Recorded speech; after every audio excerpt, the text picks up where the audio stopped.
सवाल आएगा कि एकल सह संयोजक बंधन किसे कहते हैं।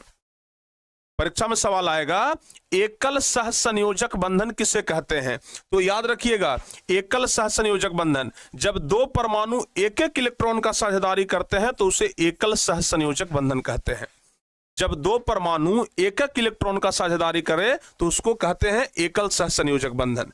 जब दो परमाणु दो दो इलेक्ट्रॉन का साझेदारी करता है तो उसको कहते हैं द्विसह संयोजक बंधन। अभी आपको एग्जांपल बताए। और ये वाला ध्यान रखिएगा कि जब दो परमाणु तीन तीन इलेक्ट्रॉन का साझेदारी करे तो उसे कहते हैं त्रिसह संयोजक बंधन। ठीक है ना। जब एक एक इलेक्ट्रॉन का साझेदारी हो तो उसको एकल बंधन, जब दो दो इलेक्ट्रॉन का साझेदारी हो तो उसको द्विबंधन या डबल बॉन्ड, और जब तीन तीन इलेक्ट्रॉन का साझेदारी हो तो उसको त्रिक बंधन या ट्रिपल बॉन्ड कहते हैं। कॉन्सेप्ट क्लियर हुआ? बताओ बाबू। सर भूख नहीं लग रहा है, क्लास को देख रहे हैं तो काहे लगेगा भाई? अगर सब कुछ समझ में आ जाता है ना तो भूख नहीं लगता है।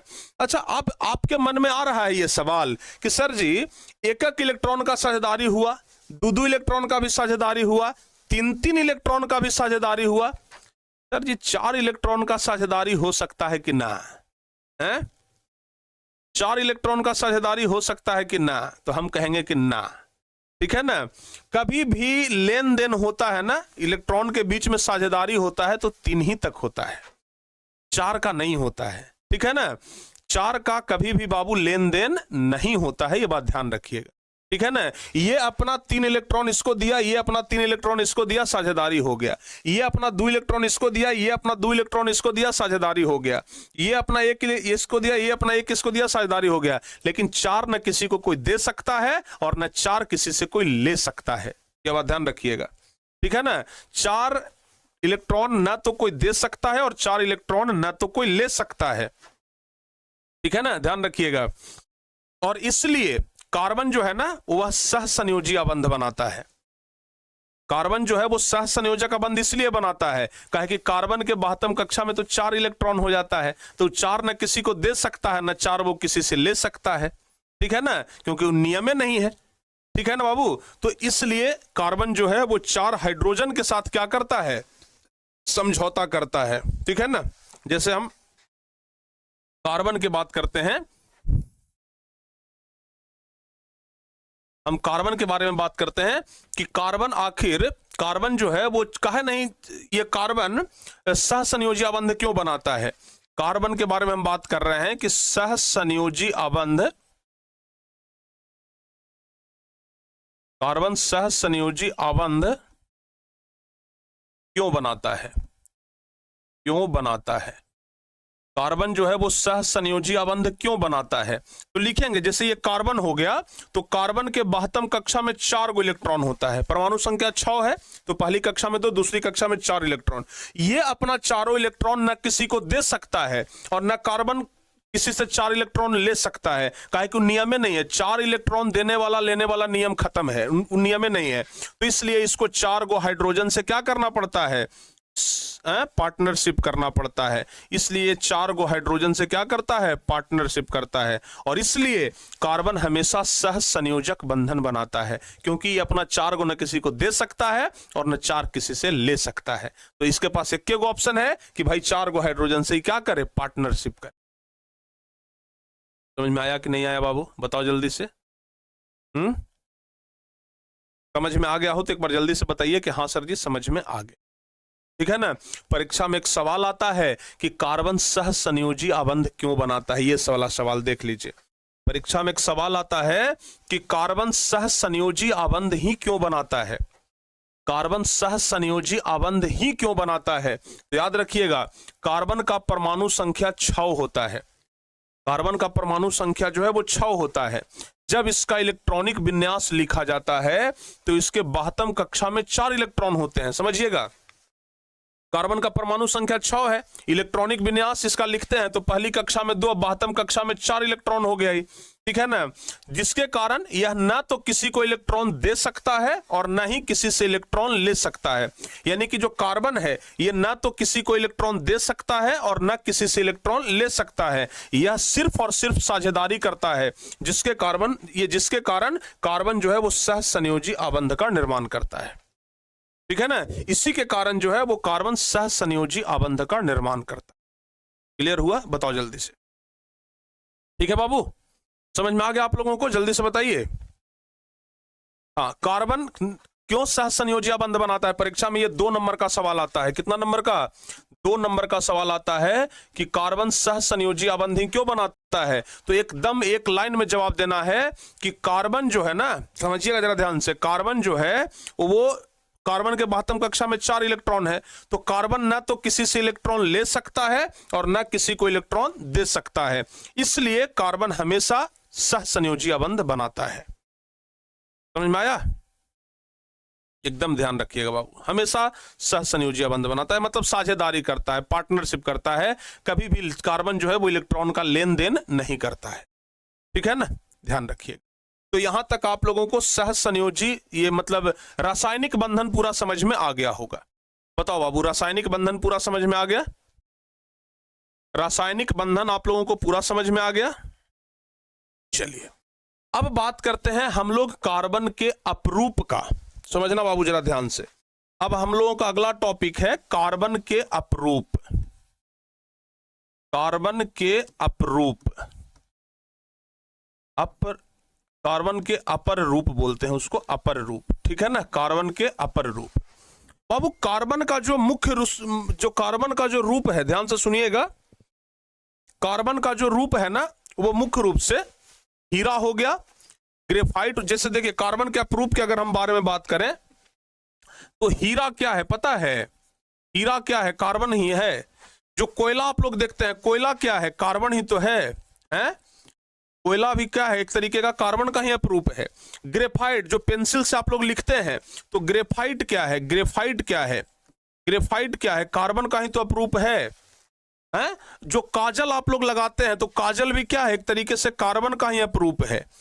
जो राख बच जाता है जलाने के बाद, जिसको बोलते हैं कोक, वो भी क्या है? कार्बन का ही तो अपरूप है।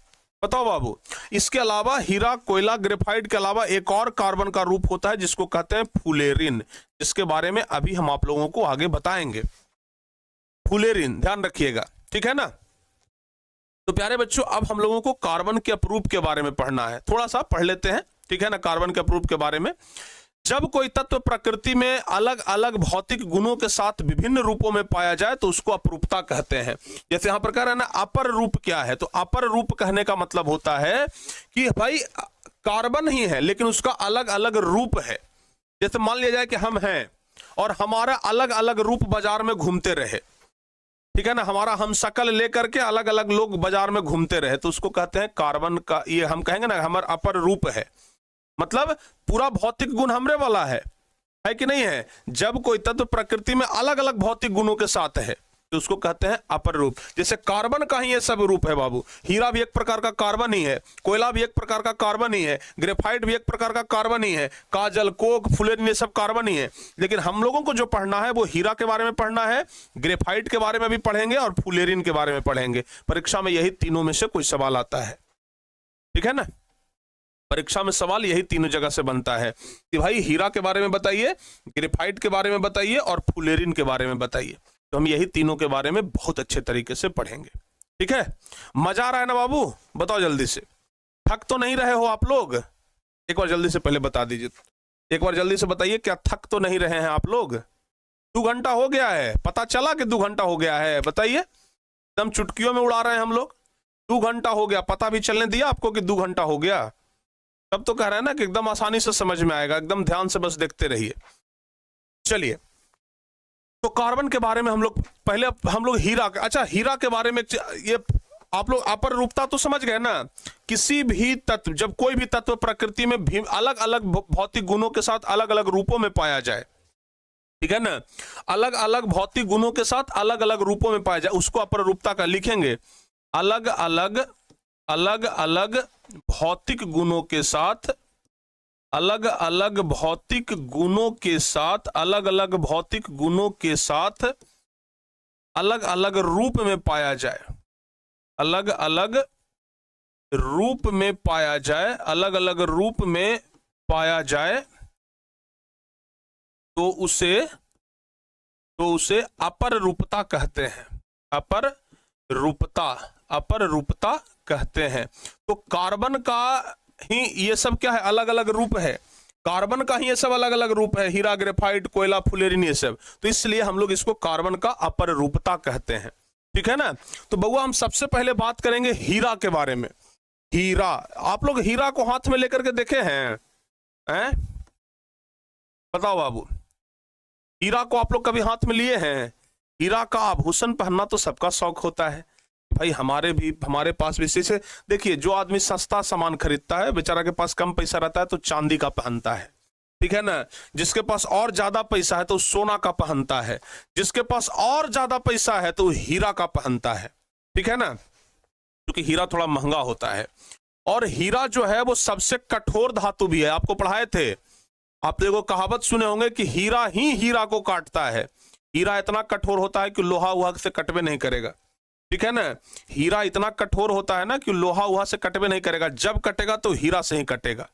बहुत कठोर धातु है, बहुत कठोर धातु, दुनिया का सबसे कठोर धातु हीरा है, ठीक है ना, ध्यान रखिएगा। और आपको बताए थे कि हीरा का अपवर्तनांक भी सबसे ज्यादा होता है।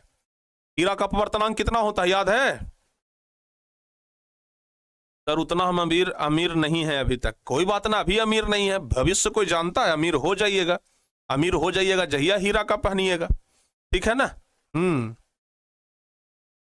सर मेरे पास एक स्मॉल साइज का डायमंड रिंग है। बहुत बढ़िया जी, बहुत बढ़िया, ठीक है ना। चलिए, तो देखो बाबू, हीरा के बारे में अब हम लोग बात करते हैं। जानते हैं हीरा का संरचना कैसा होता है? हीरा का संरचना कैसा होता है पता है? देखिए जरा ध्यान से, हीरा का संरचना कुछ ऐसा होता है, ठीक है ना, इस तरीके का। देखिए यहां पर हुआ ना, ये सब जगह पर कार्बन है। आप समझिएगा कि यहां पर कार्बन है, यहां पर कार्बन है, यहां पर कार्बन है, यहां पर कार्बन है, यहां पर कार्बन है, यहां पर। और ये इस तरीके से ना आगे बढ़ते चला जाता है। जैसे देखिए, ये इस तरीके से आगे बढ़ते चला जाता है, इस तरीके से ये बढ़ गया। यहां से बाबू इसको हम ये बढ़ा लेंगे, ठीक है, ये देख लीजिए, ये बढ़ गया, ठीक है। और ये बढ़ जाएगा, ये हो गया। अब यहां से इसको ऐसे बढ़ा लेंगे, ये बढ़ गया, देख लीजिए, देख रहे हैं ना। इस तरीके से इसका जो ग्राफ है वो बढ़ते चला जाता है, देख रहे हैं, इस तरीके से। अब जैसे यहां पर ये वाला है बाबू, यहां से ये ऐसे जाएगा, ऐसे जाएगा, ऐसे जाएगा और ऐसे मिल जाएगा। तो इस तरीके से ना, अब जैसे यहां पर ये हो गया तो यहां पर ऐसे हो जाएगा, ऐसे हो जाएगा और इसके साथ आकर के मिल जाएगा। तो इस तरीके से ना हीरा जो है वो एक दूसरा से कनेक्टेड होता है। और जैसे यहां पर जब भी रहेगा तो कार्बन के पास 4 गो रहेगा, तो यहां पर सी एक लटकल है, यहां पर सी लटकल है, यहां पर सी है जो लटका हुआ है एगो। तो इस तरीके से हमेशा ध्यान रखिएगा, हीरा का संरचना कुछ ऐसे ही बनता है। हीरा का संरचना जो है ना वो कुछ ऐसे ही बनता है प्यारे बच्चों। अभी हम आप लोगों को एक चित्र दिखा रहे हैं, उसको जरा आप लोग ध्यान से देखिएगा। देखिए कार्बन के रूप में हीरा का संरचना ना कुछ ऐसा ही रहता है। हालांकि परीक्षा में संरचना बनाने के लिए तो आता नहीं है, संरचना बनाने के लिए नहीं आता है, तो आप लोग ऐसे ही आप लोग ध्यान रख सकते हैं। देखो बाबू, अपरूपता भी हम आप लोगों को समझा दिए ना कि अपरूपता क्या होता है। जब कोई तत्व प्रकृति में विभिन्न भौतिक गुणों के साथ विभिन्न रूपों में पाया जाता है तो इस घटना को ही अपरूपता कहते हैं, ठीक है। जब कोई भी तत्व मतलब अलग अलग भौतिक गुणों के साथ अलग अलग रूप में पाया जाए, जैसे कार्बन का बात कर रहे हैं, हीरा का बात कर रहे हैं, तो ये अलग अलग गुणों के साथ अलग अलग रूपों में भी पाया जाता है। जैसे आप हीरा का गुण और कोयला का गुण एक साथ तो नहीं कर सकते हैं, समझिए जरा ध्यान से। हीरा भी कार्बन का ही अपरूप है और कोयला भी कार्बन का ही अपरूप है, लेकिन दोनों का गुण एक जैसा नहीं ना होगा। एक बाप के 2 बेटा होता है, दोनों का गुण एक जैसा मिलता है, हैं? सोचो बाबू, एक ही पिता के 2 बेटे हैं, एक पढ़ करके जज बन गया और एक मजदूर बन गया, दोनों में अंतर है कि नहीं है? तो वैसे ही समझो कि कार्बन का बेटा जो है ना, एगो बन गया हीरा और एगो बन गया ग्रेफाइट। ये 5 रुपया वाला पेंसिलों में मिल जाता है ग्रेफाइट। ग्रेफाइट जो है वो 5 रुपया के पेंसिलों में मिल जाता है। देखते हैं ना, पेंसिल का जो नोक होता है जिससे आप लोग लिखते हैं वो ग्रेफाइट ही है। पढ़ाए भी होंगे हम आप लोगों को विद्युत धारा वाला चैप्टर में कि ग्रेफाइट विद्युत का सुचालक होता है। तो कार्बन का ही अपरूप ग्रेफाइट है जो कि एकदम सस्ता है, मतलब बच्चा के हाथ में होता है, पेंसिल में होता है।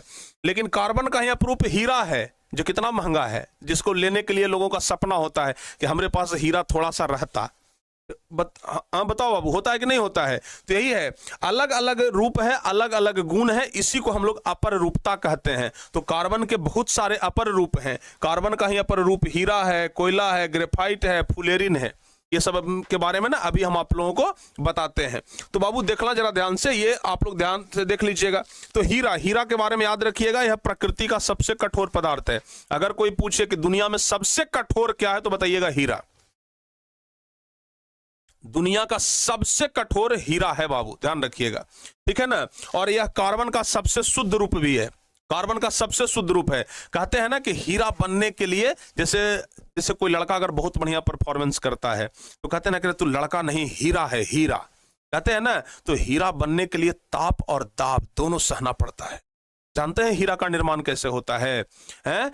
देखो अब कोयला का भी निर्माण पृथ्वी के नीचे ही होता है और हीरा का भी निर्माण पृथ्वी के नीचे ही होता है। लेकिन कोयला चूंकि ऊपरे रह गया, ज्यादा पृथ्वी का ताप और दाब नहीं सहा, तो कोयला बन करके रह गया।